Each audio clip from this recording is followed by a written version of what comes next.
29 जुलाई 2023 की बाबा की साकार मुरली है। मुरली के महावाक्य हैं, मीठे बच्चे, कदम कदम पर शिव बाबा की श्रीमत लेनी है। अपना सब समाचार ब्रह्मा द्वारा बाप को देना है। प्रश्न है, एक बाप के बच्चे होते भी कोई प्रीत बुद्धि है, कोई विपरीत बुद्धि है, कैसे?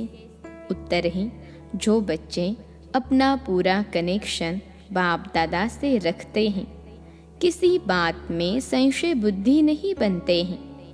सच्चा सच्चा पोता मिल ब्रह्मा के थ्रू शिव बाबा को सुनाते हैं, वह है प्रीत बुद्धि बच्चे। अगर किसी भी बात से ब्रह्मा या ब्राह्मणी से रूठ जाते, चिट्ठी नहीं देते और सोचते हमारा ब्रह्मा से कोई कनेक्शन नहीं, शिव बाबा को ही याद करना है, तो उनकी बुद्धि को माया पकड़ लेती है। वह है जैसे विपरीत बुद्धि। गीत है, मुझको सहारा देने वाले ओम शांति। बाप भी बच्चों का शुक्रिया मानते हैं। जो मददगार बच्चे होते हैं तो बाप भी शुक्रिया मानते हैं और बच्चों की महिमा करते हैं। अब तो बच्चे जान गए हैं कि बेहद का बाप आया है। बाप आते ही है पतित दुनिया में, गाते भी हैं, हे पतित पावन आओ। तो पतित पावन आएगा, जरूर पावन दुनिया स्थापन करेगा, जिसमें मनुष्य थोड़े रहते हैं। पावन दुनिया की महिमा गाई जाती है। पावन दुनिया में पुकारने वाला कोई होता नहीं है। पुकारते इस पतित दुनिया में हैं। भक्त ही अपने को पतित समझते हैं। बरोबर एक ही भारत है जिसमें पावन देवताओं की राजाई थी। भारत में पवित्रता थी, बड़े साहूकार थे, बहुत सुखी थे। अब तो दुखी हैं। शिव बाबा हैं, ब्रह्मा तन में बैठ समझाते हैं, तो ब्रह्मा तन को भी याद करना पड़े ना। अगर बच्चे दूर जाते हैं, समझो तुम अपने नगरों में जाएंगे, तो तुम्हारा जो बेहद का बाप है, साजन भी हैं, उनको चिट्ठी तो लिखनी चाहिए ना। शिव बाबा को लिखना पड़े थ्रू ब्रह्मा। ब्रह्मा के सिवाय तो शिव बाबा सुन न सकें। शिव बाबा थ्रू ब्रह्मा याद करना पड़े ना। कई ऐसे भी बच्चे हैं जो समझते हैं कि हम तो शिव बाबा को याद करते रहते हैं, साकार से कोई कनेक्शन नहीं। परंतु जबकि शिव बाबा यहाँ हैं, तो ज़रूर बाबा को पत्र लिखना पड़े, समाचार देना पड़े। शिव बाबा थ्रू ब्रह्मा गाया जाता है, विनाश काले विपरीत बुद्धि और विनाश काले प्रीत बुद्धि। किसके साथ? शिव बाबा के साथ, ब्रह्मा द्वारा। ऐसे भी मंद बुद्धि हैं जो कहते हैं हम तो शिव बाबा को ही याद करते हैं। शिव बाबा कहते हैं ना, मुझे याद करने से तुम्हारा बेड़ा पार हो जाएगा। परंतु वह है कहाँ? जरूर यहाँ इस तन में है, इस द्वारा पढ़ाते हैं। निराकार को तुम चिट्ठी कैसे लिखेंगे? साजन सजनियों को, सजनियाँ साजन को चिट्ठी लिखती है ना। सतयुग से लेकर कलयुग अंत तक तो मनुष्य को पत्र आदि लिखते आए। अब आत्माएं परमात्मा के साथ मिलती हैं, उनको पत्र लिखती हैं। निराकार परमपिता परमात्मा के साथ बात करती हैं, तो थ्रू ब्रह्मा उनसे कनेक्शन रखना पड़े। ब्रह्मा द्वारा चिट्ठी लिखे तब शिव बाबा समझे, बरोबर याद करते हैं। किसकी बुद्धि को माया एकदम पकड़ लेती है या देह अभिमान आ जाता है, तो फिर पत्र भी नहीं लिखते, भूल जाते हैं। अभी है विनाश काले विपरीत बुद्धि, पांडवों की है प्रीत बुद्धि। वो लोग फिर समझते हैं कि गीता का भगवान श्री कृष्ण था। अच्छा, समझो श्री कृष्ण है तो भी उनको चिट्ठी लिखनी पड़े, शिव बाबा को भी लिखनी है, श्रीमत जरूर लेनी पड़े। कहते हैं कि निराकार को याद करते हैं, परंतु साकार ब्रह्मा के सिवाय तो राय मिल न सके। अच्छे अच्छे फर्स्ट क्लास बच्चे लिखते हैं कि हमारा योग शिव बाबा से है, हम उनको मदद करते रहेंगे। फिर भी थ्रू ब्रह्मा बाप बिगर दादे का वर्षा तो ले नहीं सकते हो। कदम कदम पर राय लेनी पड़े। ऐसे ऐसे बाबा के पास समाचार आते हैं, रूठ जाते हैं।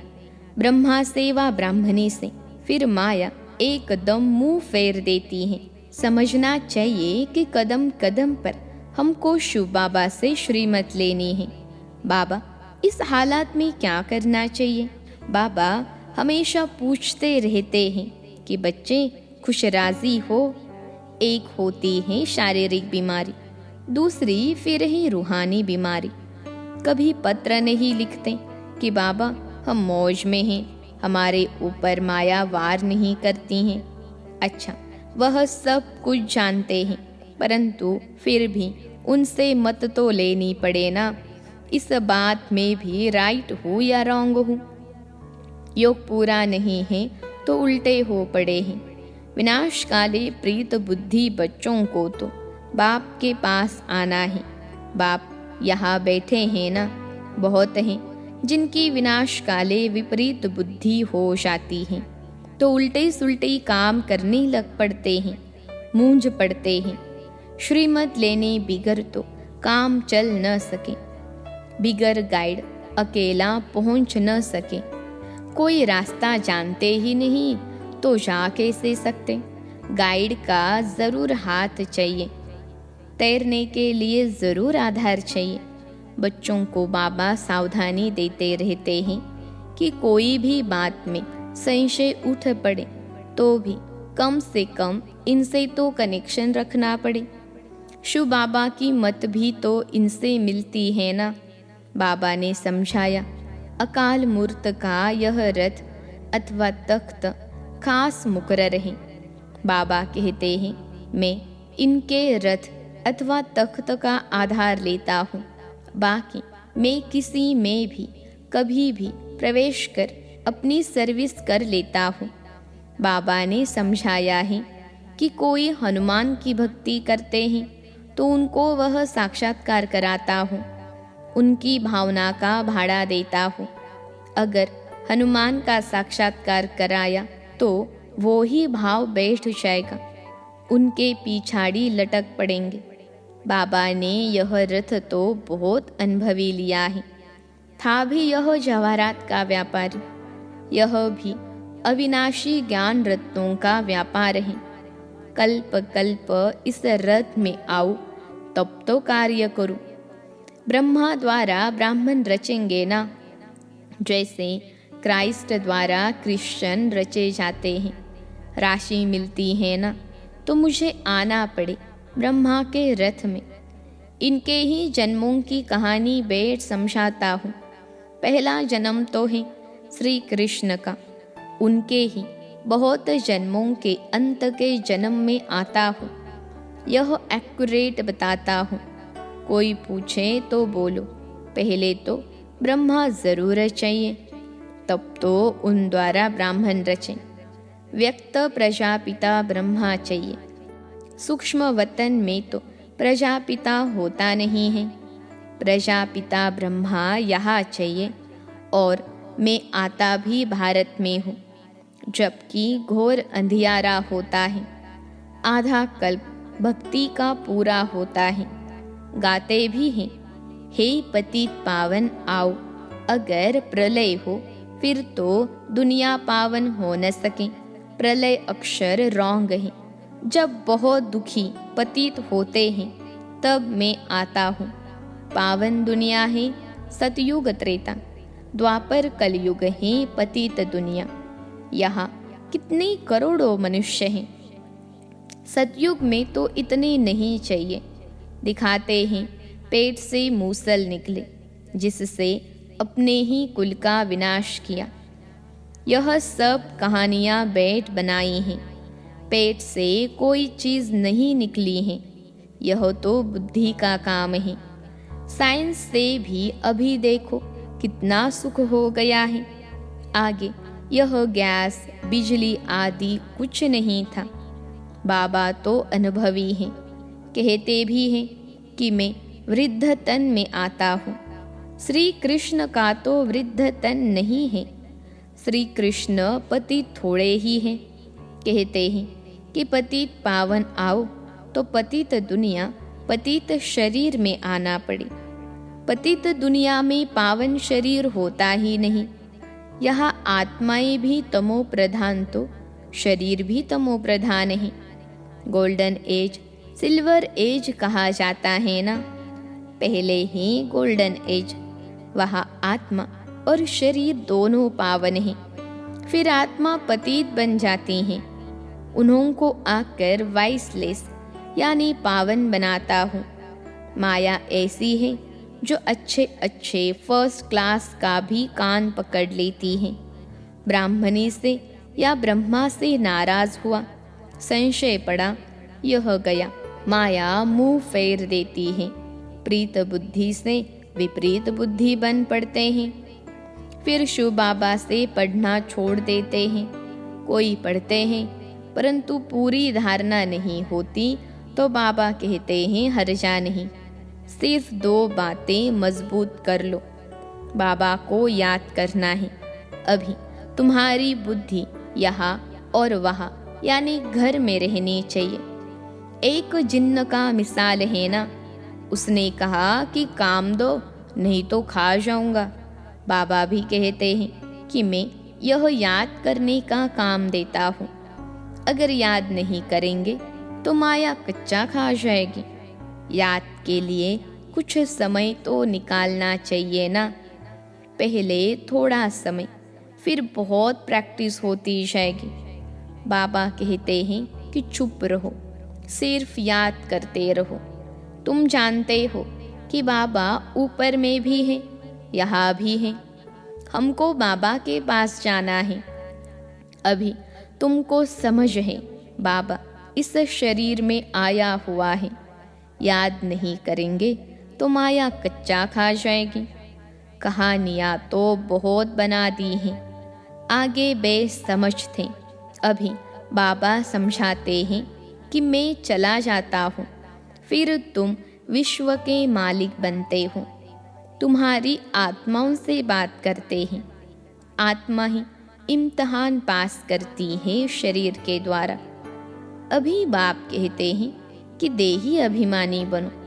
गृहस्थ व्यवहार में रहते अपने को अशरीरी आत्मा समझो। जितना बाप को याद करेंगे उतना फायदा है। इसी का नाम योग रख दिया है। नहीं तो यह है याद। आत्माओं की बाप से प्रीत याद करते हैं। आशुक माशुक का भी 1-2 के शरीर से प्यार होता है। आशिक माशुक दोनों ही देहधारी होते हैं। आशिक के सामने जैसे कि माशुक खड़ा है, माशुक को फिर आशिक दिखाई पड़ेगा। अभी तुम आशिक हो परमपिता परमात्मा के। एक ही माशुक, बाकी सब आत्माएं हैं आशिक। वहाँ निराकार बाप तुमको इस साकार द्वारा बैठ मत देते हैं। तुम तो न आत्मा को न परमात्मा को देख सकते हो। कभी कभी कोई को आत्मा का साक्षात्कार होता है। मनुष्य तो कुछ समझ नहीं सकते। बाबा लाइट का साक्षात्कार करा देते हैं, क्योंकि भावना बैठी हुई है। कहते हैं ना, बहुत लाइट तेजों में है, बस करो, हम सहन नहीं कर सकते हैं। लाल लाल आंखें हो जाती हैं। बाबा समझाते हैं कि मैं तो स्टार हूँ। जैसे जुगनू होता है ना, फायरफ्लाई, जैसे उनकी लाइट चमकती है वैसे स्टार मुहाफिक आत्मा निकल जाती हैं। विवेकानंद का मिसाल, तो जैसे जिसकी भावना बैठी हुई होगी उसे वैसा ही साक्षात्कार हो जाएगा। बाबा बैठ समझाते हैं कि यह तुम्हारी भावना चली आती है तो मैं उसी रूप में साक्षात्कार कराता हूँ। जैसी आत्मा है वैसा परमात्मा, परंतु वह ज्ञान का सागर है। आत्मा भी चैतन्य है, सब संस्कार आत्मा में हैं। बाप में भी संस्कार हैं, स्थापना, विनाश, पालना के कर्तव्य करने के। त्रिमूर्ति है ना, शिव बाबा को भी कोई जानते नहीं, तो त्रिमूर्ति के ऊपर शिव रचता को भूल गए हैं। वास्तव में गीता का भगवान है त्रिमूर्ति शिव, परंतु वह फिर कह देते हैं त्रिमूर्ति ब्रह्मा। अरे ब्रह्मा, विष्णु, शंकर का भी कोई रचता होगा ना। ब्रह्मा का नाम अलग, शिव बाबा का नाम अलग है, नहीं तो किसको कहते हो कि वह रचता है? किसकी भी समझ में नहीं आता है। बाप आकर बच्चों को समझाते हैं, तुम्हारी है प्रीत बुद्धि, कोई भी विपरीत बुद्धि हो जाती है तो जैसे कौरव बन जाते हैं। भले यहाँ आते हैं परंतु पद कम हो जाता है, जो कुछ जमा हुआ वो ना हो जाता है, फिर प्रजा में जाकर कम पद पाएंगे। इस समय देखो पढ़ाई से क्या क्या बन सकते हैं। बाबा कहते हैं कि बच्चे देवता बनना है तो इस खराब चीज को, विष को छोड़ना है। एक बाप ही सच्चा सद्गुरु है जो मुक्ति, जीवन मुक्ति में ले जाने वाला है। जाना तो सबको एक ही समय है, ऐसे नहीं कोई बीच से चला जाएगा। हर एक को अपना अपना पूरा पार्ट बजाना है जरूर, फिर अंत में मच्छरों सदृश वापिस जाना है। गीता में भी लिखा हुआ है, परंतु श्री कृष्ण भगवानुवाच लिखने से गीता का महत्व ही चट हो गया है। बाप न आए तो मुक्ति धाम कैसे जाए? फिर अपने समय पर आकर अपना पार्ट बजाते हैं। यह हुआ विस्तार से समझाना। नटशेल में कहते हैं कि मुझे याद करो, बस गॉड इज वन, बाकी सब है बच्चे। अभी तुम त्रिकालदर्शी बने हो। अच्छा, मीठे मीठे सिखिलते बच्चों प्रति माता पिता बाप दादा का याद, प्यार और गुड मॉर्निंग। रूहानी बाप की रूहानी बच्चों को नमस्ते। हम रूहानी बच्चों की सिखिलते रूहानी माता पिता बाप दादा को याद, प्यार, गुड मॉर्निंग और नमस्ते बाबा नमस्ते। धारणा के लिए मुख्य सार, पहली पॉइंट है सदा खुश राजी रहने के लिए कदम कदम पर बाप से राय लेनी है। शिव बाबा को ब्रह्मा के थ्रू याद करना है, अपना समाचार देते रहना है। दूसरी पॉइंट है कभी भी किसी बात में संशय नहीं उठाना है। ब्राह्मणी से या ब्रह्मा बाप से रूठकर पढ़ाई नहीं छोड़नी है, सदा प्रीत बुद्धि रहना है। आज का वरदान है सुख स्वरूप बन, सारे विश्व में सुख की किरणें फैलाने वाले मास्टर ज्ञान सूर्य भव। सुख स्वरूप बन, सारे विश्व में सुख की किरणें फैलाने वाले मास्टर ज्ञान सूर्य भव। विश्लेषण है जैसे बाप ज्ञान का सागर, सुख का सागर है, वैसे स्वयं भी ज्ञान स्वरूप, सुख स्वरूप बनो। हर गुण का सिर्फ वर्णन नहीं लेकिन अनुभव हो। जब सुख स्वरूप के अनुभवी बनेंगे तो आप सुख स्वरूप आत्मा द्वारा सुख की किरणें विश्व में फैलेगी। जैसे सूर्य की किरणें सारे विश्व में जाती हैं, वैसे आपके ज्ञान, सुख, आनंद की किरणें जब सर्व आत्माओं तक पहुँचेंगी तब कहेंगे मास्टर ज्ञान सूर्य। आज का स्लोगन है दिव्य जन्मधारी ब्राह्मण वह है जो अपने बोल, संकल्प और कर्म से दिव्यता का अनुभव कराए। दिव्य जन्मधारी ब्राह्मण वह है जो अपने बोल, संकल्प और कर्म से दिव्यता का अनुभव कराए। अच्छा, ओम शांति।